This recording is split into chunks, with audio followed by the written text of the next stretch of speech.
Hey everybody, this is Creed. Welcome to my brand new show, 364 and Halloween.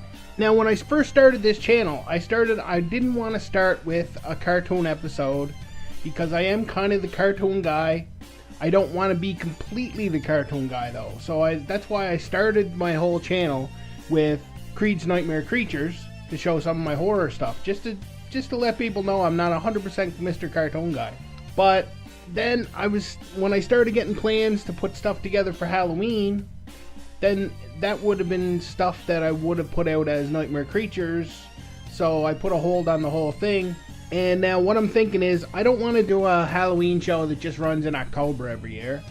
I'm going to run year round, because I'm that kind of guy.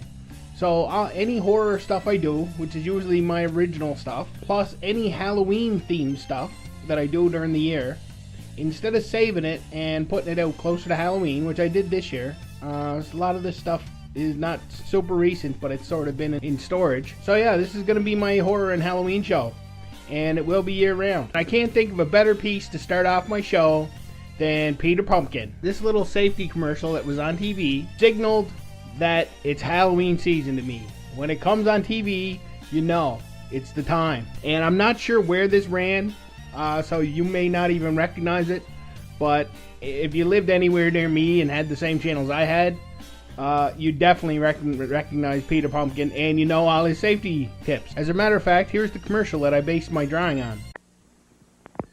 Hey kids, here comes Peter Pumpkin. For a safe Halloween, do what Peter does. Wear a light-colored costume short enough so you don't trip. If you wear a mask, make sure you can see. Makeup's better. Don't crisscross the street. Call on one side, then the other. Parents, set boundaries and a time to be home. Carry a flashlight for extra safety. And let's all have a safe Halloween.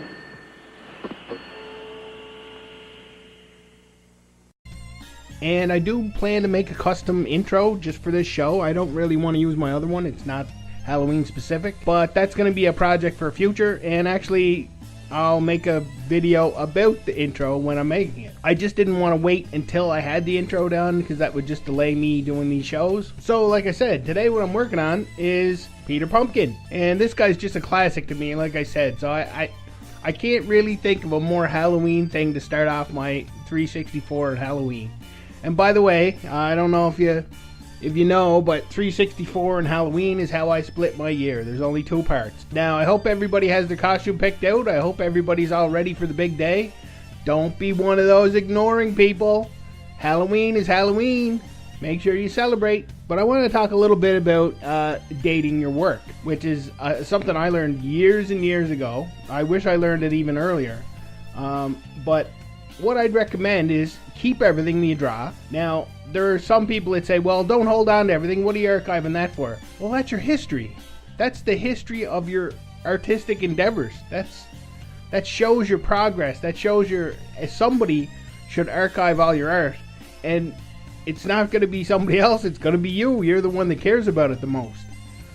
So I recommend keeping everything you got, and I don't have a special purpose, just keep it, because eventually you're going to go, oh, I remember this thing I drew. I wish I still had that. That's the thing I've learned from growing up a little bit. You think that a lot more. I wish I still had that is a huge thing about being a grown-up. Don't let it be about your art. Or at least, okay, if you sell art, get a picture for your archives and burn that onto a disc. Just keep an archive. And I know a lot of people sign by year. Now, I used to. I like to sign by day now, because I judge my art by the year. Did I have a good year or a bad year? What are my numbers for the year? What were my best pieces? And actually, I'm going to be doing a year recap for last year, and then in the new year, I'm going to do a recap for this year, because I really do judge my art by how much I got done in a year, how the quality is. I can't really judge by months, because some months I will do some months I won't. You need to zoom back a little bit more, I find. So I like to judge by year. And the years already separate themselves out, so it's convenient. But I really like to date my work. And what I found now that I've made some prints is I don't put that signature on my prints, the one with the date. That is how I sign all my work. The block letters, Creed, the date, and my website. But I've taken the date out on prints because people don't care when it was the day it was drawn. And it sort of makes the print old. If you look at it and it's a date from 5 years ago, that might turn off some customers. And art doesn't have a shelf life. You can look at it with your eyes and it works every time. But on all my pencils and on my original finished pieces, I put in a digital signature with my date on it. And then you can go back and just fill in the dots on the calendar. Okay, I did a piece this day and that day and this day. And what that shows to me is when I look and I see like a month where I didn't draw anything, that's a spot where I have to say, well, I was probably doing other things. I know how life goes, but I may have been having a rough time with life. But what I try to do is when I look back and I see gaps like that is I try to minimize that for the year coming up and learn and try to think of why I had those gaps. Constantly try to push for more art and looking at calendar year to calendar year, day to day, and seeing the patterns, and it'll help you.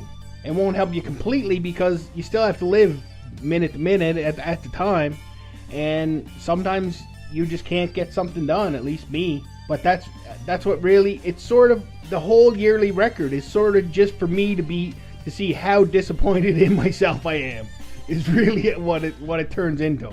Because all I look at is the gaps. I don't look at the clusters where sometimes I'll get like 6 or 7 days in a row of new pieces.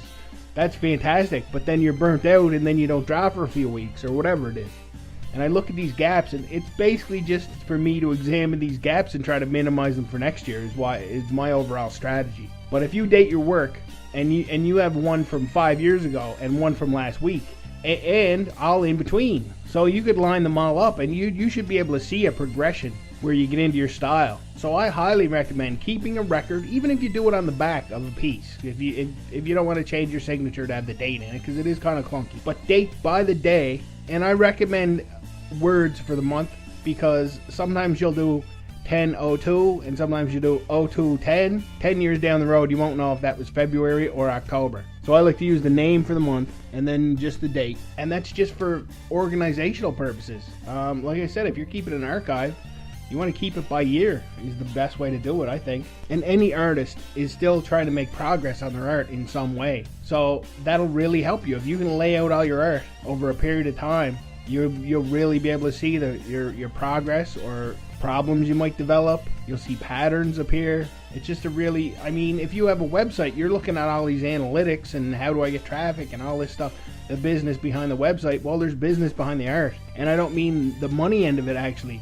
I mean the business of when did I make things, how much more efficient can I be, what stumbling blocks did I hit and when. And then over multiple years you can see, okay, well, if it turns out it's usually the same month that you have hard times getting art made, well, you have to start looking into why. Maybe it's weather. Maybe the weather depresses you in the winter. But you'll be able to look at these patterns because they're real patterns. So you can examine your workflow and try to make more art. It's my goal all the time is to try to make more art as much as I can. So I hope everybody's enjoyed this, and I hope everybody's going to have a really awesome kick-ass Halloween this year. I have a lot more stuff coming in the next couple of weeks. I have a few more really cool pieces coming for Halloween, and I'm going to have some more stuff coming up on my inspiration channel too. So stay tuned, and until next time, take her easy.